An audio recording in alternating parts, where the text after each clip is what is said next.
रास रचाउण लगे गोपियां दे मन च अभिमान आ गया, हंकार आ गया।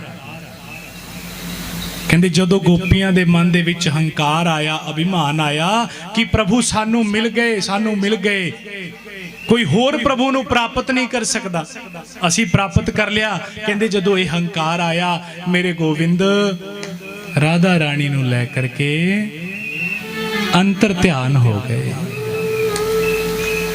जदों कहंदे अंतर ध्यान होए, गोपियां बिरलाप करन लगियां, रोन लगियां, हे ठाकुर, हे गोविंद, आप कहाँ चले गए, किथे चले गए तुसी? मैं से जब तक युदा नहीं होता, मैं से जब तक युदा नहीं होता, आदमी में खुदा नहीं होता। और अपने दिल को टटोल करके देखो, फासला बेवजह नहीं होता, फासला बेवजह नहीं होता।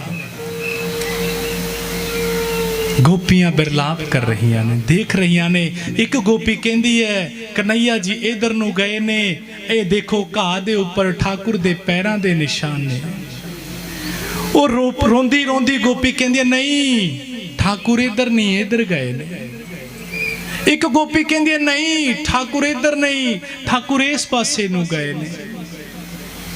उस यमुना दे कंढे ते गोपियां लभ रही ने ठाकुर नू, गोविंद नू, रो रही ने, पर मेरे गोविंद सामने नहीं आ रहे, क्योंकि गोपियां नू हंकार हो गया सी। फिर कहंदे गोपियां ने एक अच्छा गीत गाया, बहुत अच्छा गीत गाया है, जिसनू गोपी गीत कहा गया। जयति ते दिकम जन्मनाम ब्रज, श्रयत इंदिरा शश्वदत्र ही, दयति दृश्यता दिक्षु तावका, त्वयि धृतावस त्वं विचिन्वते, शरदुदाशये साधु जात सरसिजोदर, श्रीमृषादृशा, सुरथनाथ ते शुल्क दासिका, वर्धनिघ्नतो नेह किम बधा। कहते 19 श्लोकां दे विच ये गीत गाया। गोपियां रो रो के बिरलाप कर दिया ने, हे ठाकुर, हे गोविंद, साडे अंदर जो अभिमान आया सी, वो टुट गया, चूर चूर हो गया। असी आप जी दे बिना नहीं रह सकदियां, आप जिथे भी हो किरपा करके साडे सामने आ जाओ। हे गोविंद, हे ठाकुर, साडे तो गलती हुई है, भुल हुई है, सानू क्षमा कर दो, साडे विचकार आ जाओ। कहंदे जदों गोपियां ने रो रो के तड़फ नाल प्रभु नू पुकारिया, प्रभु नू बुलाया, गोविंद नू बुलाया, मेरे प्रभु राधा रानी नू नाल लेके प्रगट हो गए। बोली गोविंद भगवान की। सुखदेव जी कहते ने, राजा परीक्षित, पहला इनू केवल और केवल रास कहा गया सी। जदों गोपियां दे मोह नू तोड़िया, हंकार नू तोड़िया, कहते ये महारास बन गया। इस महारास दे विच जो भी गोपियां आईयां, मां पार्वती आई, शंकर भगवान जी आए, कहते ने ऐसा रास होया वृंदावन की धरती के उपर, ऐसा रास होया कि परम आनंद आ गया, परम सुख मिल गया गोपियां नू। हे सुखदेव, मेरे गोविंद ऐसे ने, मेरे प्रभु ऐसे ने, जो जीव नू सुख प्रदान करते ने, आत्मा का सुख प्रदान करते ने। गोपियां धन हो गईयां, धन हो गईयां कि मेरे प्रभु ने साडे उपर कृपा करती। किसी व्यक्ति ने कबीर जी नू पूछया, महाराज कबीर जी, तुसी दिन रात परमात्मा की भगती करते हो, बहुत बड़े भगतों, तुहाडे जैसा कोई भगत नहीं हो सकता। पर कहंदे कबीर जी ने कहा, कबीरा कबीरा क्या करे, कबीरा कबीरा क्या करे, तू या जमुना के तीर जहां एक एक गोपी प्रेम में बह गए कोटि कबीर, बह गए कोटि कबीर।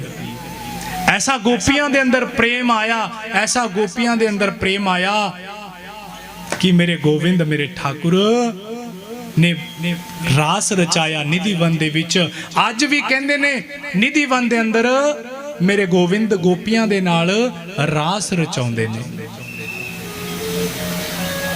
हे सुखदेव, हे राजा परीक्षित, मेरे गोविंद ऐसे दयालु ने, कृपालु ने। मैं तेनू हुण अगे दी कथा सुनाना, क्योंकि समा बहुत घट है तेरे कोल, हजे लीला बहुत पई है मेरे ठाकुर दी सुनाउण वाली। मेरे प्रभु ने ये महारास कीता, उस तो बाद मेरे प्रभु ने एक सुदर्शन नाम दे भगत दी जो सर्प जोनी दे विच सी ओनू मुक्ति दवाई। सुदर्शन नाम दा भगत जो सप बन गया सी शराप दे नाल, ओनू मुक्ति दवाई। और एक केशी नाम दे दैत्य दा उद्धार कीता। हे राजा परीक्षित, हुण ओ समा आ गया जिस दे लई मेरे गोविंद मेरे ठाकुर ने वृंदावन दी धरती ते, ब्रिज दी धरती ते अवतार लिया सी। वृंदावन दे विच मेरे प्रभु कितना समा रहे? 11 साल 4.5 महीने। जदों ओ समा आया, मेरे प्रभु ने अपनी लीला बंद करती, विश्राम देता लीला नू। और उधर कंस ने एक मल युद्ध का आयोजन किया। मल युद्ध दे विच अक्रूर जी नू कहा, अक्रूर जी तुसी जाओ, जा करके वृंदावन दे विचों कन्हैया नू लेके आओ, कृष्ण नू लेके आओ, क्योंकि पता चल चुकिया सी कंस नू। हुण कहंदे ने अक्रूर जी जो कन्हैया जी दे चाचा सी, जाना नहीं चाहते सी पर जाना पिया, मजबूरी सी। जे आपां मथुरा तो वृंदावन नू जाइए तां वध तो वध कहंदे 10 या 15 मिनट 20 मिनट लगदे ने।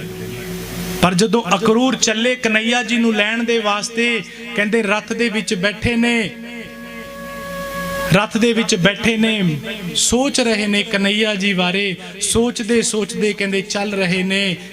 और पहुंचदे पहुंचदे अक्रूर जी नू वृंदावन दे विच जांदे जांदे शाम पै गई। सारा दिन बीत गया। प्रभु जी दे ध्यान दे विच इन्ना मगन हो जांदे सी कि रथ नू रोक लैंदे सी, प्रभु जी दे नाल समाधि लग जांदी सी। सोच रहे ने कि इस कंस ने कन्हैया जी नू इत्थे बुला करके मरवा देना।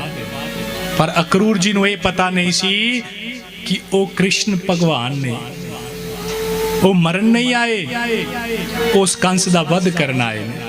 कहंदे अक्रूर जी जा रहे ने, जांदे जांदे मेरे गोविंद नाल भेंट हो गई। मेरे गोविंद गऊआं चार रहे सी। गो धुली दा वेला, शाम दा वेला। मेरे कन्हैया ने जदों चाचा अक्रूर जी नू देखिया, प्रणाम कीता और चाचा जी नू कहन लगे, चाचा जी आप मैनू लैण वास्ते आए हो, मैनू पता है, पर मेरी मां यशोदा और नंद बाबा जी नू ना दसना। ये गल ना दसना कि कंस ने सानू क्यों बुलाया है, सिर्फ तुसी कह देना कि उथे मल युद्ध रखा गया, मेला रखा गया, मेले ते बुलाया। अक्रूर जी चले गए, कहंदे नंद भवन दे अंदर। नंद